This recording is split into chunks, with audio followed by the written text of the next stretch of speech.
Ciao bellas, Sono lì io sono Irene. e questo è benessere senza filtri. Sì, sì.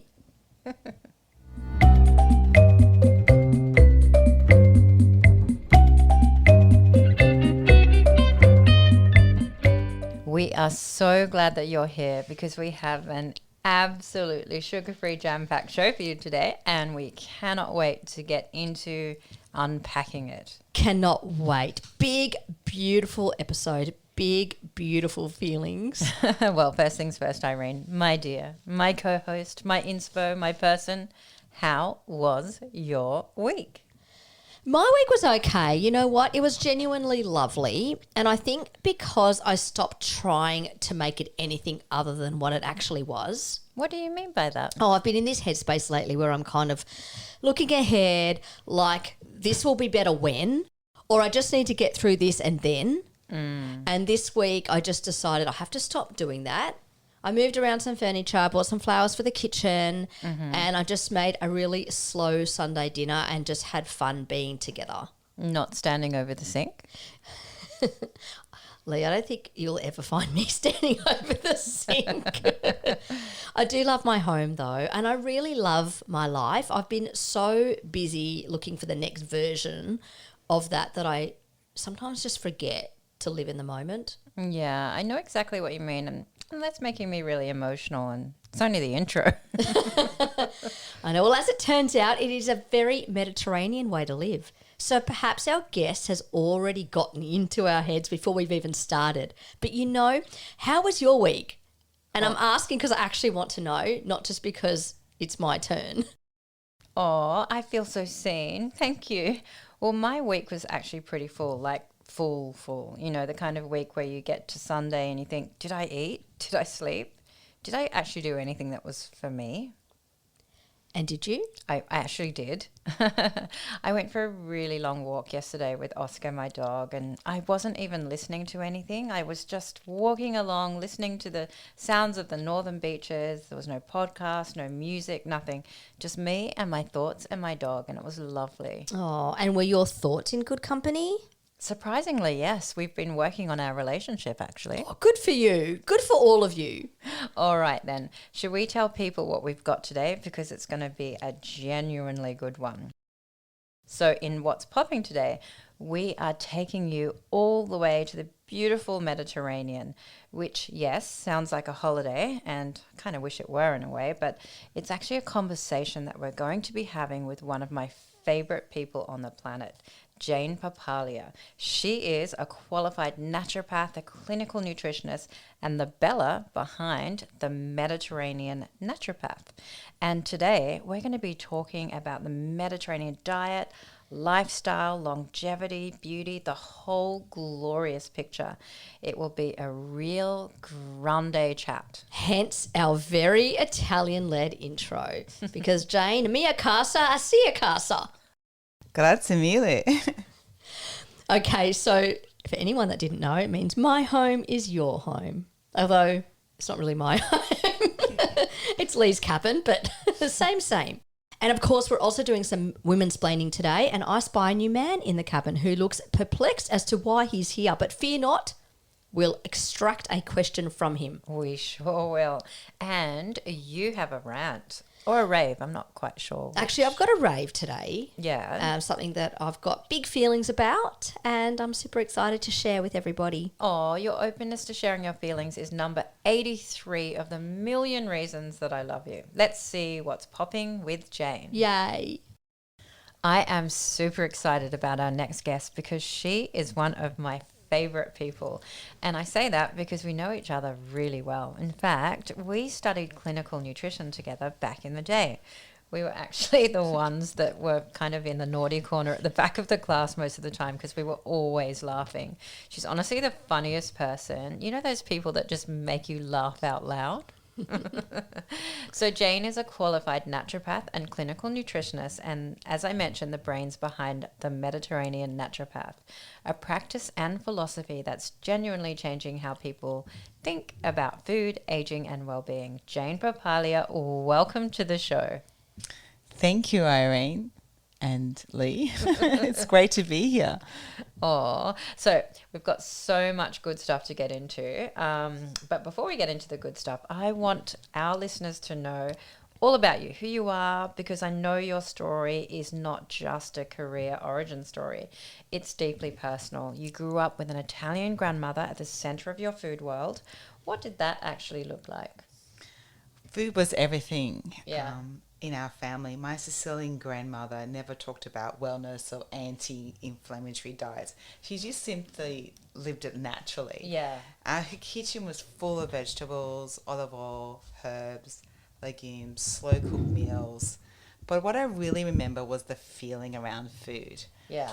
There was always someone sitting at the table, conversations happening, and meals were never rushed.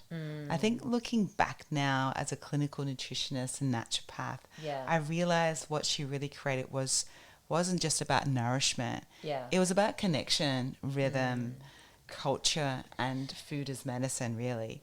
The Mediterranean lifestyle taught me that longevity is not built on through extremes. Yeah. It's actually through simple daily rituals, repeated consistently over time. Yeah. Really brings vitality. Yeah. Yeah. And that's what we all want, isn't it? That vitality. Yeah, I really love that because I think so many of us have a version of that, like a grandmother. I know for me, my Nonna was just like that. And we didn't really realise at the time, but what they were doing was really advanced nutritional science. Absolutely. I remember being really, really sick growing up in Melbourne, and would have been 8 or 9, and I was at my Nonna's house, and my Nonna crushed up a clove of garlic, and my Nonna, I don't know if this could be poisonous, so don't anyone do this, but she actually got eucalyptus leaves. Did she? Yeah, and she put it in tea with honey. Yeah. And I strained it. I drank eucalyptus tea. Can you actually buy eucalyptus tea? I thought eucalyptus leaves were poisonous. I thought that eucalyptus was poisonous. So did personally. I know the eucalyptus oil is poisonous, Yeah. and they say that to not obviously take that. Yeah. So that's interesting. Definitely poisonous to the whatever virus I had. Anyway, I used to call garlic natural penicillin.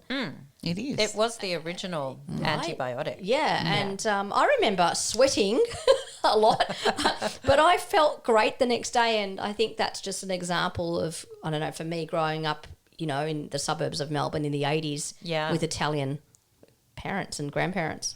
I mean, garlic is actually antimicrobial, and I mean, the good old Nonna would know that from crushed garlic. I mean, even in my practice, if I always say, if you got a clove of garlic, just put it in the oven, a little bit of sea salt and olive oil, and roasted it, and all those little the cloves of it, have that, and it will kill your colds and flus. Yeah. It's very simple. I've got a 32 garlic clove soup recipe that whenever I feel like I'm coming down with something, I actually use onion and garlic, and I put it in the oven and I roast it off, and it caramelizes. It's actually a really sweet soup. It's on my blog if you want to have a look at it. I think we need to put that in the show notes. Yeah. But honestly, if you feel like you're coming down with something, take that soup and it honestly knocks everything out. What else is in that soup though? Not just garlic. No, so I always put some kind of stock in it as well, and then sometimes to cream it up, I'll put a little bit of coconut milk in it too. So if you want a creamy version. But are there so vegetables it's very simple. or just a garlic soup? No, it's just a garlic. Oh, and so it's onion like soup. a French onion soup, but it's like that Mediterranean style. Yeah. Oh, I like delicious. Perfect. Now we're going into the season of winter and autumn and winter, so Yeah. Absolutely. Jane, your path to becoming a naturopath wasn't a straight line. It came out of something really painful, and that was your mum's diagnosis. Are you okay to share a little bit about that with us? Yeah, absolutely, Lee. My journey into naturopathy came from something, as you said, very deeply personal. Yeah. My mum was diagnosed with stage 4 cancer in 2010. And despite giving very limited expectations, she was actually told by the doctor 3 years. She survived living another 8 years. Wow. And watching her navigating that journey changed my entire perspective on health. I mean, through that journey, we did a lot of investigation. She was diagnosed with BRCA2 gene, and I also have that gene as well. So I really made realize that wellness is just not one simple thing. It really is a combination of daily habits, like how we eat and sleep and move, manage stress and support the body consistently over time. So I was really immersed in nutrition, lifestyle medicines, and science behind obviously healthy aging and living your best life. So that was something really personal with for me. you also having the BRCA2 gene, do you have to get regularly checked for that? Yeah, I do. I do it every year. But as they say that your genes are the gun, but your lifestyle pulls the trigger. So, oh gosh, I love that. Yeah. yeah. So, yeah, no. So it's really important that to live a good lifestyle is really more important than actually what genes you actually are with. And is that what inspired you to do this? Yeah, absolutely. Absolutely. To have, to really know that living your best life through nutrition, social connection, movement is the most important thing. It's those incremental habits, daily habits are the most important. Everyone who has been on this podcast we're getting this like really interesting reoccurring theme through all of our guests, but they all come from it from a different angle. And we're going to talk about the Mediterranean diet angle. But it's really interesting because everyone's saying the same thing: sleep, nutrition, exercise. Really inspiring. Now, onto the Mediterranean diet. We hear so much about the Mediterranean diet in the news, on the media. Oh, it's a low inflammation diet. Me being a bit of a novice on all the details on all the different diets, I would just love to know, what exactly is the Mediterranean diet? Well, it's more than just having Greek salad and red because wine there, Irene. I think of it as, whenever I think of Mediterranean diet, all I can think of is black olives, tomatoes, some bruschetta. It's like that. Some cracked pepper. I think you can put cracked pepper in Mediterranean. Absolutely. Okay. Yeah. So anyway, I'll stop speculating. What is it? Well, the lifestyle is built around colourful plant foods, extra virgin olive oil, legumes, whole grains, and quality proteins like oily fish like sardines, salmon, mackerel, and good quality Greek yogurt, and also eggs. It's really, truly very powerful. That also includes not only a good diet, but also movement, social connection, stress management, and the daily rhythms of things. So, respectively, the Mediterranean diet is the most scientifically researched, and in doing so, they've actually done a landmark PetiMed trial. It was conducted in 2014 in Spain, and what they did was with the age bracket between 50 to 80-year-olds, male and female, and this diet was conducted adhered to by over 7,000 participants, which is very substantial in a clinical trial. And in that trial, they noticed that 30% reduction of cardiovascular health. But also in addition, the first week, they noticed they had great digestion and energy. In week 2 and 4, they also noticed they had better digestion and also weight management as well. But in 3 months, adhering to that diet, they had lower blood pressure, they lowered the low cholesterol, or the LDLs as they call it, it's bad cholesterol. They also had blood sugar regulations of insensitivity, so great for the gut biome, only in 3 months. So the data does show that having a Mediterranean diet is really beneficial. Not only does it nourishes the gut, but it protects the heart as well as the brain as well. So it's actually been scientifically proven that having a Mediterranean diet reduces cognition decline as well as Alzheimer's as well. So the data does show. Yeah, that's really incredible. And it's not a supplement, it's just a way of eating, right? Which is really interesting. So now we're in Australia, we're not in Sicily, we're not in Greece.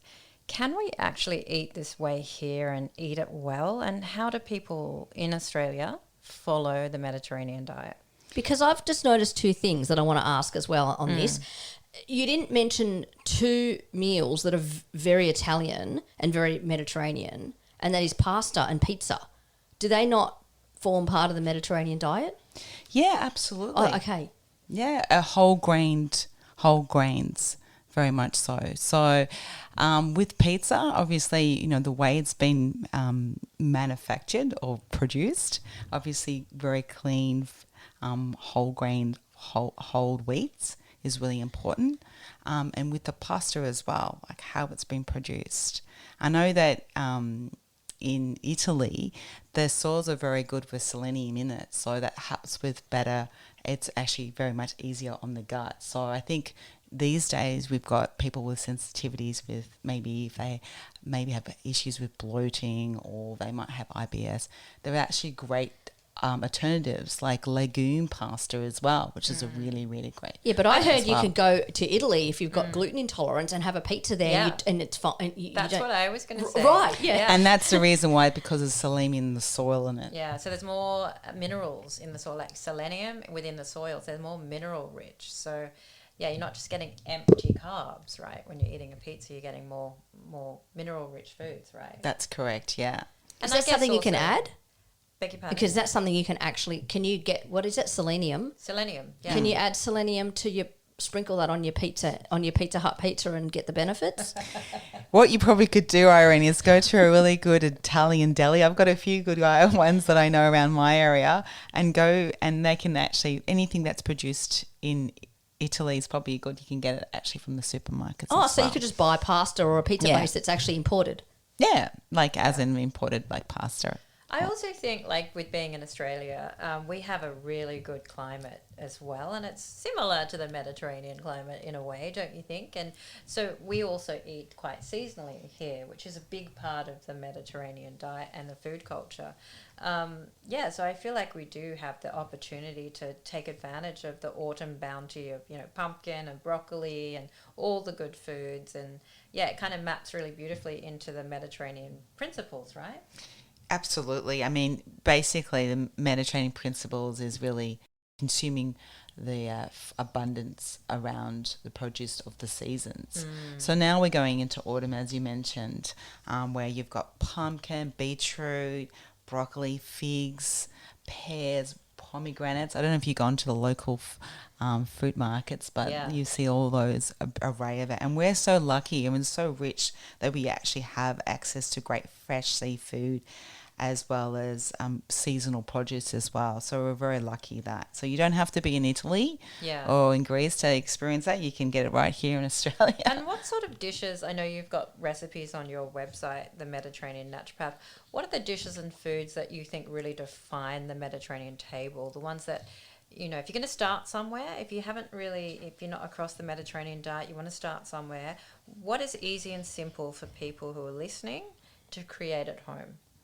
Well, that's a really great Can we question. start with like breakfast? Like what a breakfast, lunch Yeah. and dinner might be if you wanted to do a Yeah. Mediterranean day. Yeah. Mediterranean day. I mean, if you start with like, if you're looking for something like Greek yogurt with nuts and honey, Yeah. with starting with obviously good protein. I think if you look at it as simple as is on your plate, so 50% of that would be on plants. I got a question about Greek yogurt. Sorry to interrupt, but That's okay, right? it's like I feel like I asked this for everyone. How do you know? How do you know if a yogurt is a Greek yogurt or Greek inspired yogurt? Because you go to the supermarket, there's 1,000 different Greek style yogurts. How do you know? Obviously, it doesn't actually come from Greece. So how do you know which is like the healthy Greek yogurt?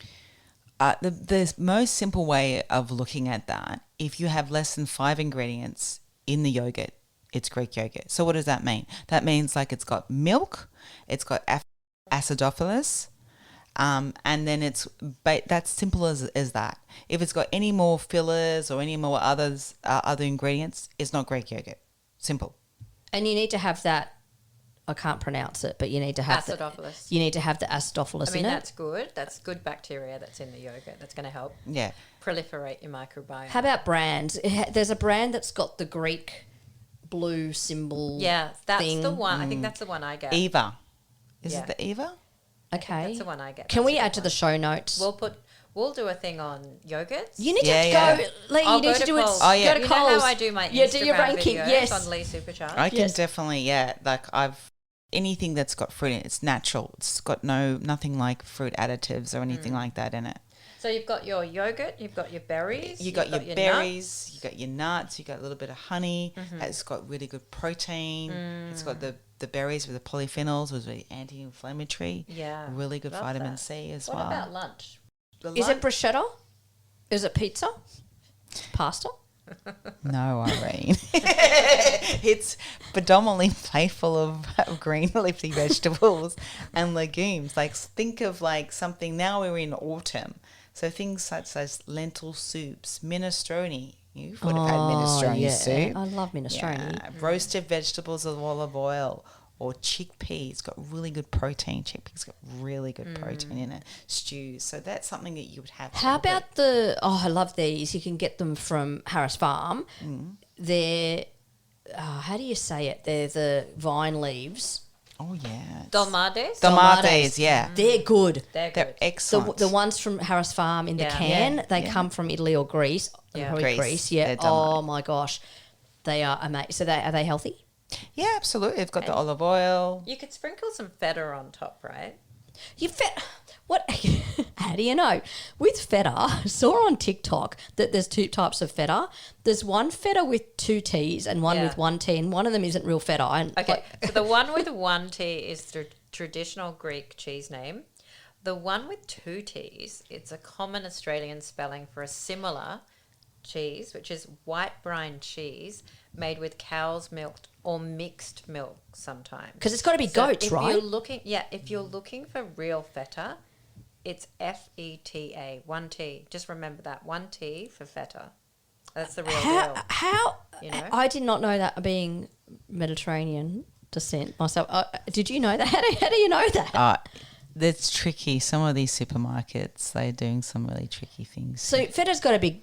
I know, because I was trying not to drink dairy for a while, so I was trying to have goat's milk. And isn't feta supposed to be from goats? Well, it's not always 100% goat's milk. It's often sheep's milk, actually, and sometimes with a little bit of goat's milk added to it.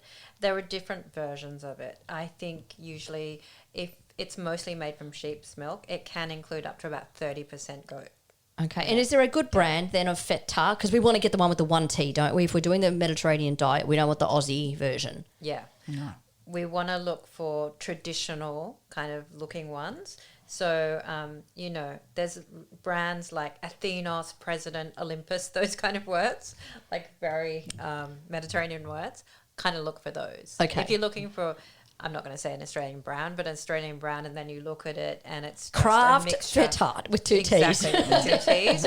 Not then that one. You know it's not going to be authentic. You know, it's probably got just some kind of mixed cheeses with brine in. Okay. You know, so it's not going to be that good.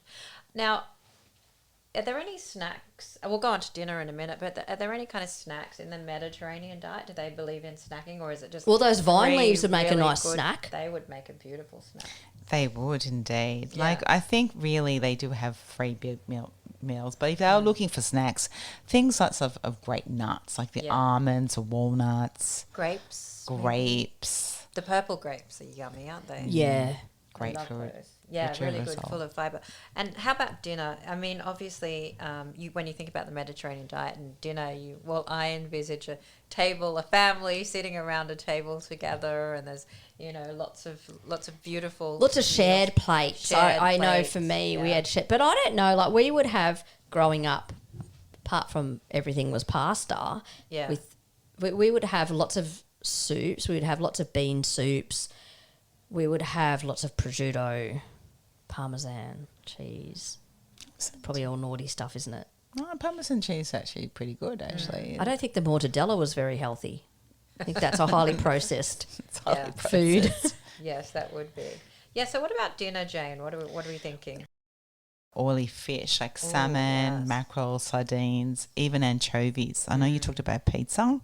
Some people are a connoisseur with the anchovies on the pizza, but they're really good for omega-3s. Yeah. And that helps with lower inflammation. Yeah. So and it really is good. primarily a diet that I know when I've spoken, I do a lot of talks on gut health, and I've spoken to a lot of experts and professors and scientists around the Mediterranean diet, that is the one diet that they all agree on. Normally when I ask them questions, they disagree on everything. But the one thing that all the experts agree on is that the Mediterranean diet is the best diet and the most anti-inflammatory style diet. Absolutely. And I know you touched on you had lentil soups, but legumes are actually one of the most underrated longevity foods. So your Nonna was actually giving you some really good goodness there. Yeah, I believe that. Looking back now, I wish we paid more attention to. She's no longer with us. Oh. Yeah, so it's a shame because it's a shame that our great-grandparents and our grandparents, we don't capture as you're growing up these little special things. Even my dad, actually, I remember he used to make this pasta sauce. And I remember the pasta sauce that my dad used to make growing up was always half a bottle of olive oil in the sauce. I've used so much olive oil in the sauce, and then he would cook the sauce all day. So like he'd start it, this was like the slow cooker before slow cookers I think were invented. Then just before we were taking the sauce out to put the pasta in, he would add peas from our garden. Oh. Excellent. And broad beans. We used to grow broad beans. You know broad beans? I haven't had a broad bean since the 80s. We used to grow those as well. I used to put them in the sauce. Do you know that peas one of the highest in protein? It's 85%. See, they knew. Yeah. See, they knew. They He knew. would have got that from his parents and from Italy. And It's also a really good prebiotic food too.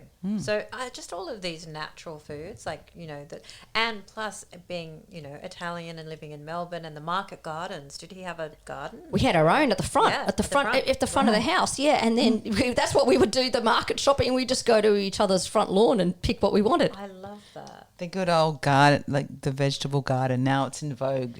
Yeah. Now it was like, You my just don't Nonna's and see yours. that anymore. Do you see No. that in your area still? We Because you're from do. more of a Italian area. Yeah, but I think, you can, anywhere around Australia is those community gardens. I mean, that's a great thing. I know there's a lot of people now living in apartments like, well, I don't have like a luxury to have a full-on veggie garden. Well, you can. You can put it on your balcony. Yeah. We've got a lovely lemon tree on our balcony as well, which Yeah. the cockatoos are a bit sneaky trying to eat my lemons. But nevertheless, there are actually community gardens where you can really enjoy, obviously, creating, growing natural herbs. And right you can there. do co-op as well. Every Yeah. community has a You can do co-op. And in England, they have allotments, and allotments are getting bigger and bigger. They're really tightly held, actually, the allotments. So families have an allotment, which is maybe not, in their area, in their house, but over in another area where they live. And I know my family do it in Kent. They have these allotments and they grow everything. And the size of the pumpkins and the size of the Is it free? vegetables. Like you pay rent or something for the I allotment, think but you own eat. the allotment. You either own it or you rent it. I'm not quite But you sure can about eat that. for free whatever You you. take, and some people grow to sell, so they'll be selling things or giving things away from the allotment.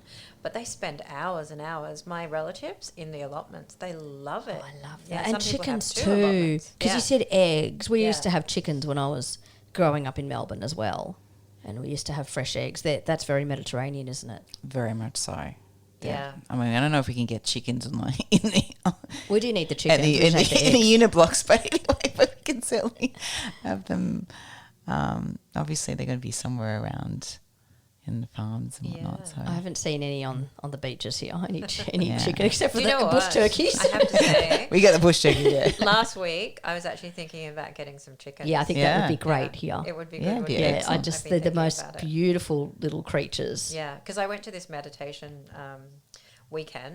last weekend, and one of the ladies was saying that her chickens, when she's meditating, are constantly like, what do you call it? Chirping? What do Chirping. chickens do? What do Quacking? they? I don't know.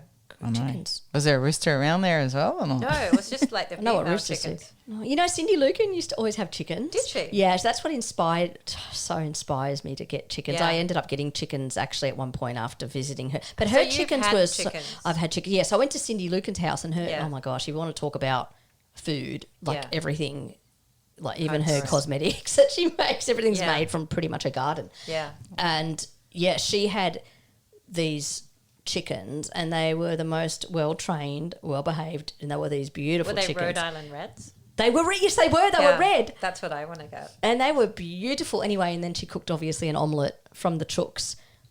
Yeah. Inspired me to get them, but we were renting, so I don't think the landlord was very happy with the chickens. I think we ended up needing to rehome them. I think it's hard when you're renting. Jane, I know you and I, obviously we go back a long way, and I mentioned that we were in college together studying nutrition. In all of your years of study, and we're talking well over a decade of deep immersion in nutritional medicine and naturopathy, I wanted to ask you, what has surprised you the most about the Mediterranean diet, and what have you learned that has changed your thinking from, when growing up? Is there anything that you've learned that has changed your thinking? I think that one of the biggest surprises was discovering how measurable social connection is when it comes to longevity. Yeah. I think research actually shows that strong social connections, like your family that you choose, or your great friendships, have an increased survival rate around 50%. Yeah. So it's absolutely imperative to have those as major lifestyle interventions. I thought that was really, and you're talking about the co-ops in London, and that social connection between your neighborhoods, your friends, your family. And that's how it was like back in the day, right? And I think, in that Mediterranean lifestyle, the village, everyone was very collegial and very supportive of each other. They would obviously barter with, you got your tomatoes, you got your olives here and whatnot. That social connection is absolutely imperative. Yeah. And also the other thing that really surprised me is that the extra olive oil that, my grandmother, my family have done for many, many years. Yeah. The compound that hydrotyrosine helps reducing oxidative stress and inflammation. I thought that was really amazing. So it really is a longevity food. Yeah, olive oil is. What is the difference then? I've got a question. What is the difference between olive oil, like extra virgin olive oil, and like normal olive oil? Is it an extra virgin olive oil? And is imported olive oil from Italy in the cans that you can get from Harris Farm, is that better than the Australian grown olive oil? I think the best olive oil is the fresh pressed. That's the most. They have the most polyphenols, and also the hydrochloroquine is actually from extra olive oil. So the best olive oil, extra virgin olive oil. So you can use it in your salads, your cooking is probably the best.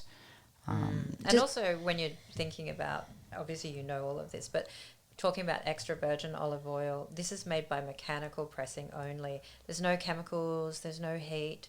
It has that stronger flavour, but that also means it's got more antioxidants, and it's fantastic. When you're talking about regular olive oil, just the one that you buy without extra virgin on it and things like that, that can sometimes be a blend of refined oils. It's got a lighter taste. It does have a bit of a higher smoke point, but it is, the extra virgin is more flavour and more health benefits. You need to do a ranking on this as well. Yeah. And so I also heard, this is a question that some of our listeners might be interested in. I heard that it doesn't have a high smoking point, and you shouldn't be frying in it, because we used to, as I was growing up, everything was fried in olive oil, but I don't think that's healthy, is it?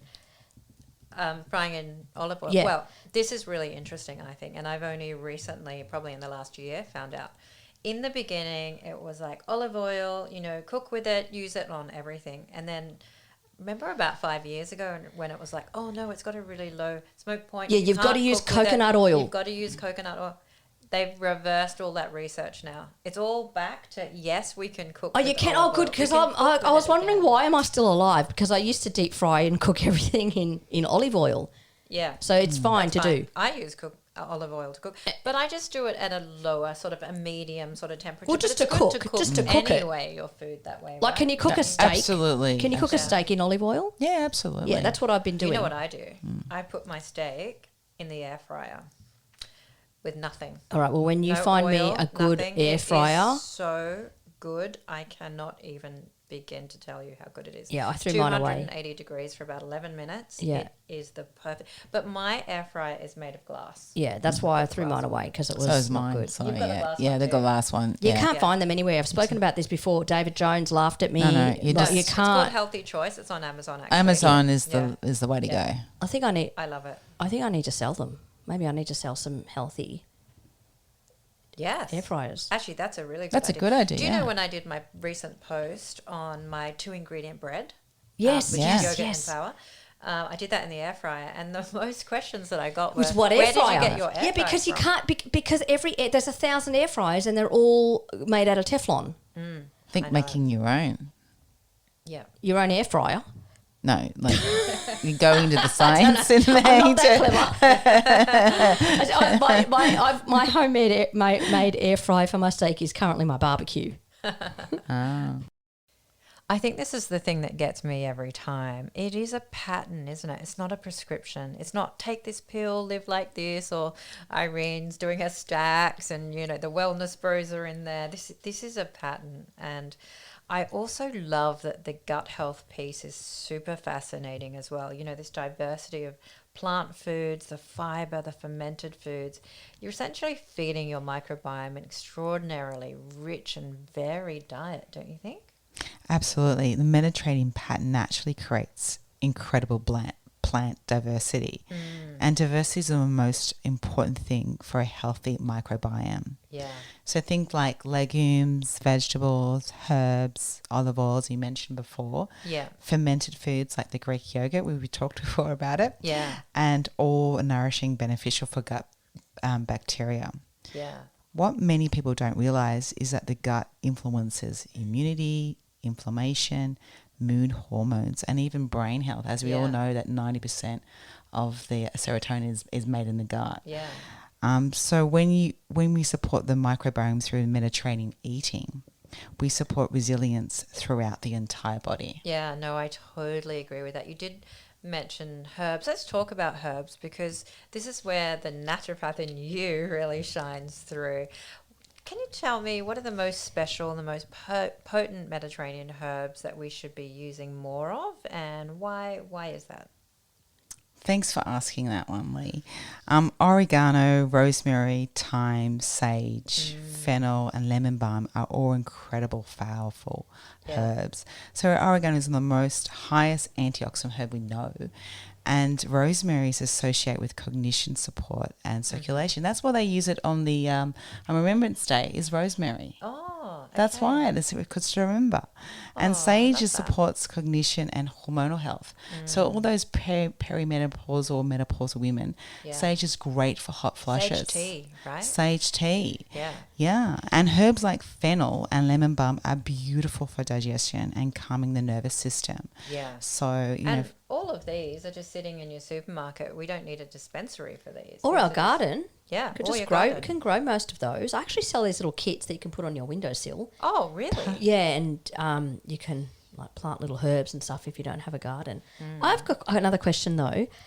I've always thought of anti-inflammatory herbs as being, or spices, herbs and spices, of being like curcumin and turmeric, and I don't see any of that in any of the Mediterranean herbs and spices and foods. So why, if this is such an anti-inflammatory diet or way of living, does it not include some of the most highest known anti-inflammatories? Well, actually it is because in the Mediterranean diet or the lifestyle, it includes of Tunisia, which is it's in Africa, where they use a lot of actually turmeric in there. So not only What's the herb called? turmeric. Yeah, so in Tunisia, it's not a herb. Tunisia is a place. I'm confused. What? Yeah, so in Tunisia. In Tunisia? In Tunisia, they use turmeric and they use coriander and caraway and garlic and chili. That is the Tunisian spice mix that they actually use. So they do, and Tunisia is part, right, of the Mediterranean lifestyle. Yeah. Yeah. Okay. So they do. So yeah. So there we So they learned do something include- today. Yeah, we did. Part of it's not just in Italy and I thought that was Greece. a special spice. All right, so I have to ask you something that I find really fascinating, and I suspect most of our listeners haven't heard of, or they may have. Polyphenols, and in particular one called hydroxytyrosol, which is found in olive oil. Can you talk us through the polyphenols and what are we talking about? Why do they matter in our diet? Polyphenols is absolutely imperative to our diet. Hydroxytyrosol is actually a group of plant compounds called polyphenols, which is responsible for many of the Mediterranean diet's longevity and anti-inflammatory benefits. So simply, hydroxytyrosol is one of the most is one of the olive oil's most protective molecules. Is it? Yeah, it's actually the most powerful antioxidant compounds that naturally found in extra olive oil. So it helps with inflammation, protects the heart and brain, and slows oxidative stress linked to aging. So that's not only just a really good fat, but it's actually a therapeutic longevity food. Yeah, and that's why quality matters. As you were saying before, Irene, what do we look for in the supermarket when we're looking at olive oils? You don't want to get that cheap refined oil. You want to get the really good extra virgin first pressed olive oil. To tell me something, I've read your siesta blog, which by the way is a masterpiece, and I need you to know I do actually have to move to Italy to get the full benefits of the Mediterranean lifestyle, don't I? I've got so much family there. I'm sure anyone will take me in. Do you know, in our culture, you would know this, if we were to ever go to Italy and any of our distant relatives who we've never met in our life found out, do you know how much trouble we would be in if we didn't visit them and stay there for, like if we stayed in a hotel or didn't stay at their place? It'd be sacrilege. I know. That's why I'm too scared to go, because I don't actually know all of my relatives, but you can't go and not visit every single one of them, and you can't just stop in. You have to stay there, and then you have to stay overnight. Yeah. And I was in Italy last year, actually. Tams and my daughter and I, for her 30th, we went to Ischia. It's a little island off the coast of Naples. It was, honestly, we had the best trip of our lives. The food, the culture, the weather. We went to monasteries. We just, all the art. It was just, we just loved it so much. that's the one place that I definitely want to go. I'm not a big traveller, as I've spoken about before. I don't like getting on planes, but I would love to go to Italy. Have you been recently? I'm in due. I'm in due for a Mediterranean trip to Sicily. Haven't been there for quite a while, but it's definitely on the cards. Yeah, I love that. So let's talk about siestas. And listen, I can hardly sleep at night, never mind during the day. But again, I do recall my Nonna having a siesta in the afternoon after a big Sunday lunch. Is there a link between a siesta, which isn't a siesta specifically after you've eaten, or is it just a siesta just regardless if you've eaten or not, you just have a siesta? I think the siesta is, I don't know if this is right, I'm just guessing here, but when I went to Spain, it was super, super hot at that time in the afternoon, and no one could really do anything. And so they just slept during that period and then got up in the later afternoon and you open the shops again and things. And I don't know whether it's got something to do with that, but what I do know that it does support the circadian rhythm, which is really interesting because you know how the whole Mediterranean culture, it follows nature. You know, at sunrise, you're doing all the gentle movement, and then midday, you know, and into the early afternoon, it's when it's super hot. So that's when you rest. And then evening is all about connection and long, slow And 4 meals. o'clock is when you have your slump, your natural slump, right? That's right. So it actually, I'm getting confused now. Sorry, I was getting confused with a food coma versus a siesta. So a food coma is the type of sleep you get after you've had big Christmas dinner and too much to drink. Yeah, but a siesta is more like a regular 4 o'clock wind down, relax, read a book, have a hot chocolate, because that's when the body feels super tired anyway. Yeah. I think, And that's not just in the Mediterranean lifestyle, it's been doing it for generations, but in other cultures as well. They've had people have a 10-minute sleep and then they get up and they get refreshed. Yeah, you know what you shouldn't do at 4 o'clock is have a coffee. Is that what you do? Not anymore. Really? No, because it's not very good for trying to get to sleep. Jane, going back to my Nonna and her Mediterranean Italian lifestyle, she had the most beautiful skin, unbelievable, beautiful olive skin that was never dry. And she told me she only ever put a teaspoon of olive oil on her face every day. That was her skincare regime.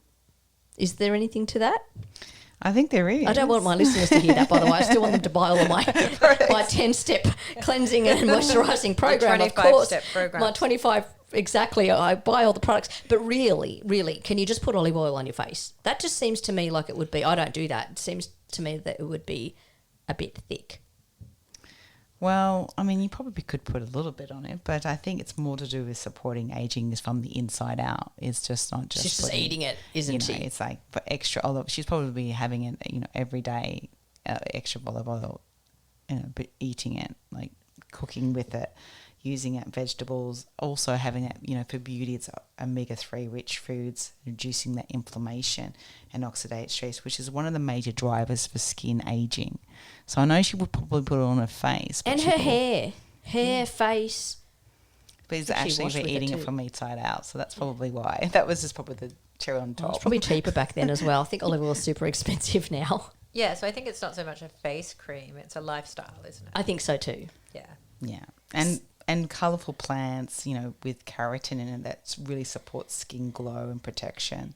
So healthy fats help support that skin barrier and hydration as well, and lower the stress levels for better sleep we've talked about before with a siesta. So she probably would have had a bit of a siesta in the afternoon. Yeah, she definitely did. And the herbs, right? Like and the rosemary. herbs. Exactly. That we talked about. Yeah, she used that. Yeah, absolutely. That's right. Rosemary tea on the hair. And so in summary though, when we talk about beauty, I'm sure there is, scientific backed evidence to suggest that a Mediterranean diet is really great for hair, skin and nails. Absolutely. Yeah. Really doing that social connection, movement, and also really reducing that elevated cortisol levels, which is obviously inflammatory. They call it inflammaging now. So with that, it actually has a direct impact on skin health and collagen production as well. So obviously she would have lived the lifestyle naturally before it was a real thing. Yeah, exactly. That. Oh wow, Jane, we could definitely talk to you all day. But before we let you go, I know that you've got some beautiful resources for people who want to go deeper. Can you just let our listeners know where they can find you and what you have available? Yes, you can actually you can dial in by my website, which is www.mediterraneannaturopath.com, and I've actually got a free ebook with a longevity toolkit. It's got everything in there, as well as great recipes for autumn. I love that biohacking Mediterranean style. Biohacking, how to biohack with a Mediterranean diet. Yeah, and I love that. It's very simple. That isn't what it's called, by the way. That's just what I'm calling, because I love a bit of biohacking. And you also work one-on-one with people too, don't you, in your clinic? Yes, I do. I can go further deep dive a little bit by analysing their bloods and really work on a personalised nutrition program. Oh, love that. But I think for the start, because of the science does show that the Mediterranean diet does work. It's not about restriction or calorie counting. Yeah. It's about simple daily habits done consistently. Really brings that vitality, and I think that's for everybody. So I'm so inspired. Are you, Irene? I'm so inspired. I think everyone needs to go follow Jane on her Instagram. It's Mediterranean Naturopath on Instagram. Yes, and Jane, thank you so much. You are a walking, talking advertisement for everything that you believe in. Thank you so much, Irene and Lee, for having me. It's been a pleasure. So, ciao, Bella. Ciao. Welcome back to our favourite little corner of the show, the Women's Splain section, where we gently, lovingly and occasionally smugly help the men in our lives take better care of themselves. Now today we have a very special man here live in the cabin, and it's Jane's absolutely gorgeous partner, Wayne. So since Wayne is here with us, it means this episode of Women's Splain is officially called Wayne Splain.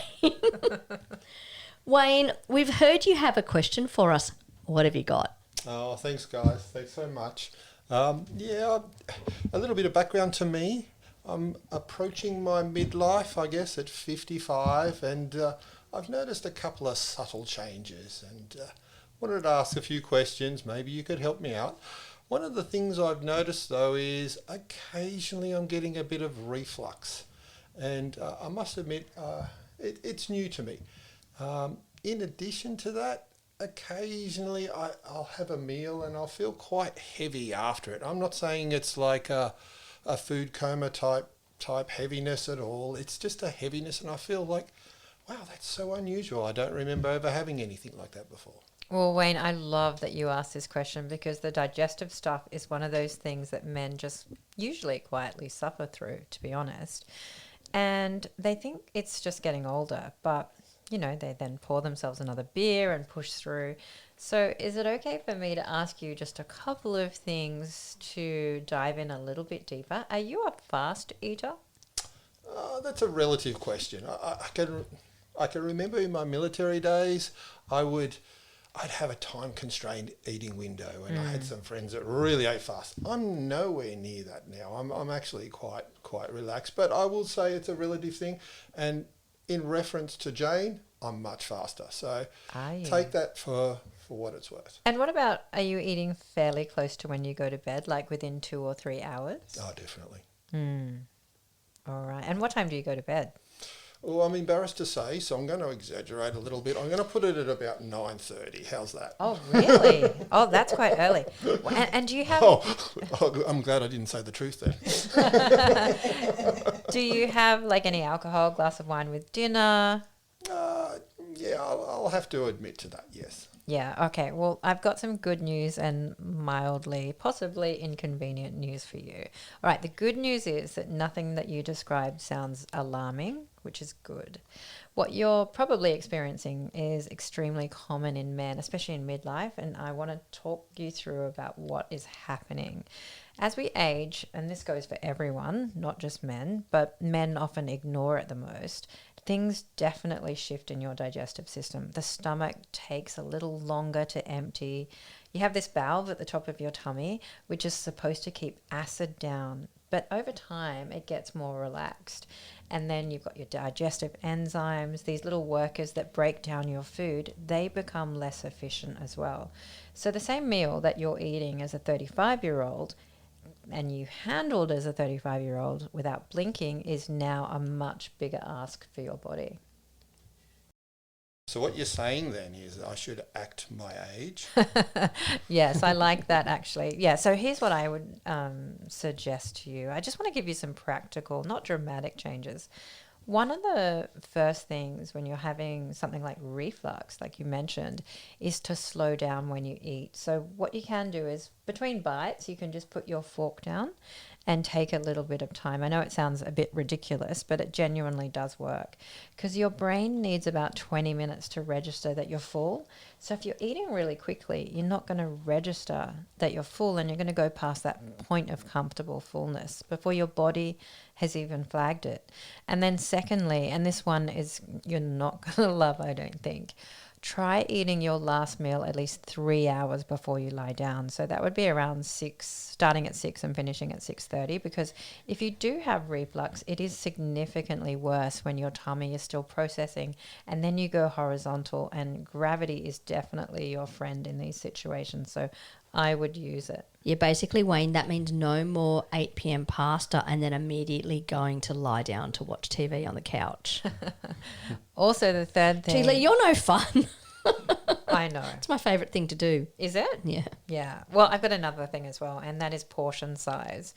Rather than 3 really big meals, at 55, your gut actually does prefer smaller amounts and more regularly, because your stomach empties more efficiently when it's not too overwhelmed. So I'm not saying that you have to go to, like 6 meals a day, but if you're consciously pulling back your portion size, especially at dinner, and just maybe having a small afternoon snack, that can make a really big difference to that feeling of, that burning sensation that you may have in the top of your tummy as well. Now, for the alcohol, I'm obviously not going to tell you to stop drinking alcohol.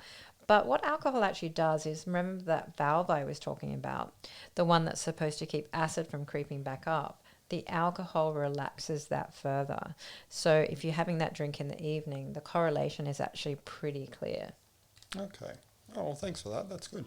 But I guess I was wondering, is there any sort of specific foods or or things that I'm doing that might agitate the problem further? Yeah, there absolutely is. And honestly, it is worth knowing about this because once you start to see a pattern, you can't unsee it.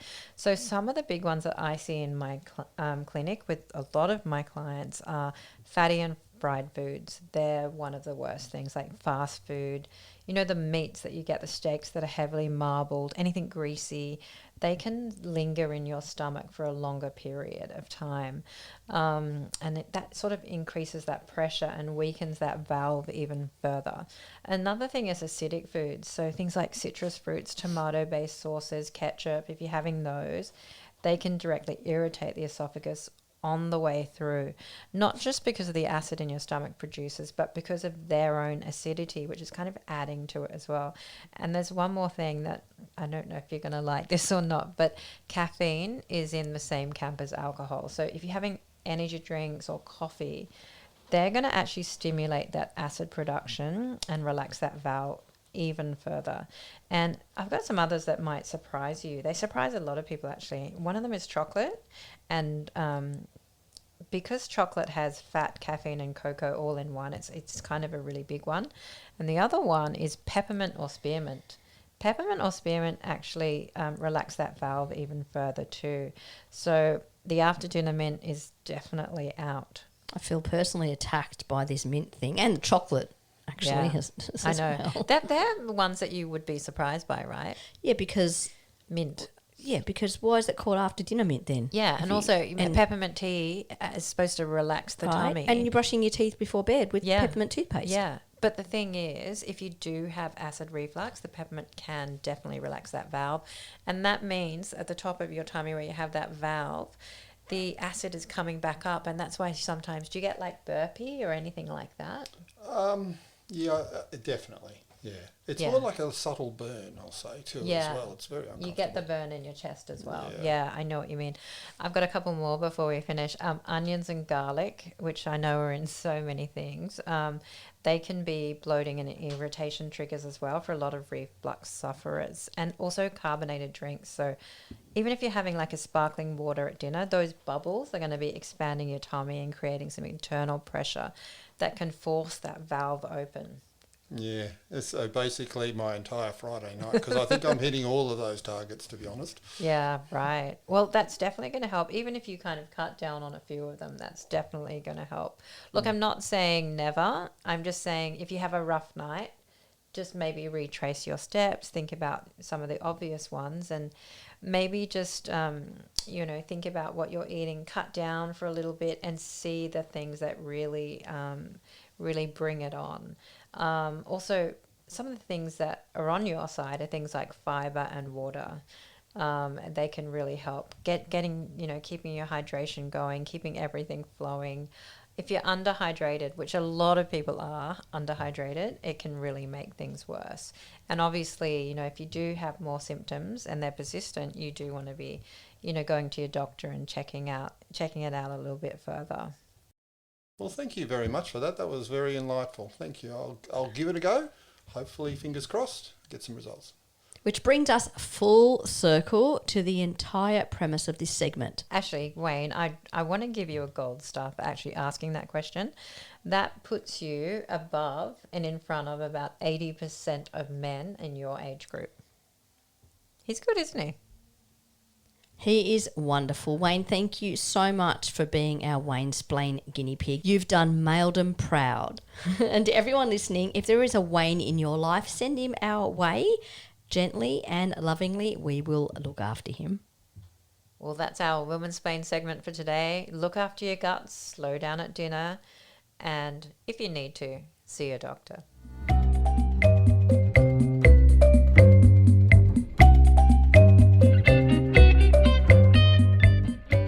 All right, it's time for our 60-second rant or rave. 1 minute, one hot take, and absolutely zero filter. You're on, Irene. Thank you, Lee. I actually have a rave this week. Ooh. I know I usually have a rant, but this week it is a rave, and I want to rave about the Clean and Conscious Awards. I have always loved this initiative. They were founded back in 2019 by a lady called Emily Fletcher, and she founded the awards after identifying the need to celebrate safe and socially responsible products. And despite being such a fan and also right in this clean and conscious space, I haven't been a judge. I haven't been asked to be a judge until now. So I'm so excited because I am finally a judge, and I have never been so excited. And I want to read what they say on their website and why they exist. We believe that educating people to consume mindfully at the same time as motivating brands to manufacture responsibly will affect change on a large scale. And I just love that. I love that they're celebrating like the non-toxic, socially responsible products for people and the planet. How good is that? It's amazing. So what it's doing is it's not just letting more and more people know about this incredible world of clean beauty, but it's also motivating more and more brands to be cleaner and cleaner. And I really love that. And this week, because I'm a judge, I've been getting sent all of these products from these brands. And I thought I knew every single clean product out there. And a couple have been sent to me, and I thought, I wonder what this is. And I opened them, and they're just these beautiful brands that I didn't even know existed. And I had a look at the back of the label because I was a bit dubious, because there's a lot of brands that call themselves clean when they're not. And it was completely clean. It ticked all of my criteria. And how many categories do they have? A lot? A lot. Like, there's a lot. I think there's so many judges. They've got a website called Clean and Conscious, and I'm on there along with all of the other judges, heaps of judges, and we all get to do a category. So I think I'm not going to say my category because I'm not sure if I'm supposed to, but I love the category that I was given, and I love all of the brands that I'm currently testing. And I'm just super excited about it. What do they win? Oh, well, I don't think they win like a prize specifically. Could be wrong. But they would get a badge. They get a badge, yes. So when you're shopping for products, if you look for that Clean and Conscious like award badge, it means that they've been judged, and they get judged on, you know, all of these criteria. Obviously, you've got to be clean and conscious, but also does it work? Because there's a lot of misconception out there that just because something's natural, it doesn't mean that it actually works. But the products that I was given that I'm currently testing, a couple of them I already love. A couple new ones that I'm just discovering with. They're all fantastic products. How long are you using them for? How long are you testing them? Like a week or something? Or just to see until I finish the bottles, I guess. Oh, they just came maybe Thursday or Friday this week, and I've started already. So, just something I'm really excited about. And I just love that this industry is just becoming larger and larger, and I just love this community so much, and I am so I'm so excited to finally be a judge. It's really nice that it's like an awards program that actually recognizes products that are clean, ethical, sustainable, and responsible. Exactly, yeah. So huge rave to the Clean and Conscious. And initiative. am I going to be able to watch you, or what? Is it an online thing? No, I think it's just an online thing. Yeah. Because I feel like in the past I've been to the awards, and then they had stands and things like that, and we exhibited, and I think I did a talk. Oh, at the Clean and really? Conscious Oh, Awards. you probably did. Maybe back in the day in like 2019 or 2020. Okay, yeah, I'm actually don't know. I'm it's a little bit complicated actually, because I said, oh yes, I'll definitely be a judge. Have you got any of the brands contacting you going, No, "Did you get my sample?" no, I don't think they. I wonder if they know, because they've got the address that they have to send it to. I guess it is. No one's like tried to bribe me or anything. No, I was thinking that. I was thinking, I wonder if anyone's going to slip me, a $50 note or anything. No one has. But I will say the brands I've got are all amazing. It's going to be a really tough choice. And imagine taking a $50 bribe for the clean and ethical responsible awards. Oh yeah, clean and ethical. That's exactly. No, it's all very above board, all really well done. It's a little bit, as a judge, there's a lot like of responsibility, and there's a lot to do because there's a lot of really long emails with a lot of checklists that I've got to do. You So would it's have not to just go through all the categories, right? Yeah, and then give it a score and then add them all up. And yeah. I see think which- there's a whole spreadsheet that I have to. I'm not up to that yet. I'm just up to sort of playing with the products and How enjoying them. Yeah, exciting. it's really great, And and it's they nice do to have be an. asked. It's so nice to be asked. Thank you so much for asking me. I'm stoked. On their Instagram page, I think they're sharing other judges that are actually using the product. So I think if I'm allowed, I think I can do like a video of me using them. One of the products is actually a cleaning product. Is it? Yeah, really, I just realised. Yes, you'd be obsessed. It's actually. Do you see my eyes light up? It's actually one of the cleaning products that you're using at the moment. Scrub bummy. No, it's one of your cleaning products that you've got in your kitchen. Is it? Yeah. And, I think I know which one. I was really stoked it really to have pretty? that. It's beautiful. Yeah, I think I know the It's one. beautiful. I'm And- loving it, by the way. Yeah, I know. I know how much you love cleaning. Yeah. So No, isn't- I'm aren't they loving great? the products. Yeah, I'm loving them. And it matches your aesthetic for your house so much as well. Looks so good in there. Anyway, I could talk all day about being clean and conscious, but I'm getting wound up here by our producer.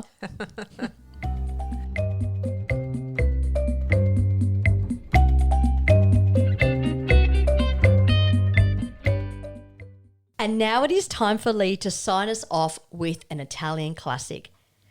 She's standing bolt upright, opening her diaphragm and ready to soar.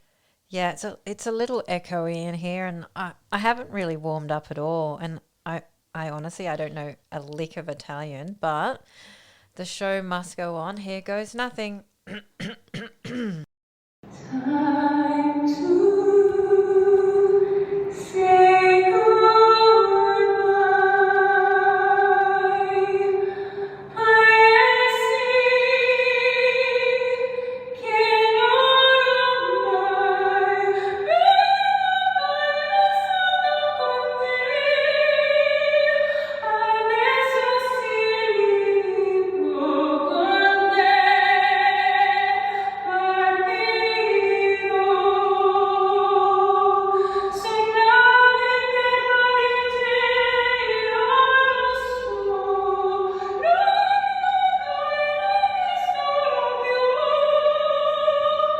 It's time to say goodbye. All I've got. Apologies for being so off. Oh, Lee, you're going to need a lot more practice. I'm so glad to introduce you and our listeners to Jane, La Mia Amica. And I am cooking from her autumn cookbook this week. It was so inspiring. Yeah, and it was also fun to Wayne-splain to Wayne. Molti grazie, Wayno. And please subscribe and rate us and review us on Apple or Spotify. And my nutritionist nerd notes are now ready to go with links to Jane and the Mediterranean Naturopath website and everything you need to know about her. Ciao! Mwah! Wellness Unfiltered is a production of Clean Nectarine Proprietary Limited and Supercharged Food Proprietary Limited. It is hosted by Lee Holmes and Irene Falcone with editing and technical support by Justin Smidmore. You can listen to each episode on your favourite pod platform or on Substack at wellnessunfilteredpod.com. Wellness Unfiltered is for informational and educational purposes only and does not constitute medical, health, legal or financial advice. The views expressed are personal opinions of the hosts and guests and do not represent the views of Clean Nectarine or Supercharged Food. This podcast does not establish a doctor-patient or other professional relationship. Always consult a qualified healthcare professional before making any changes to your health or treatment.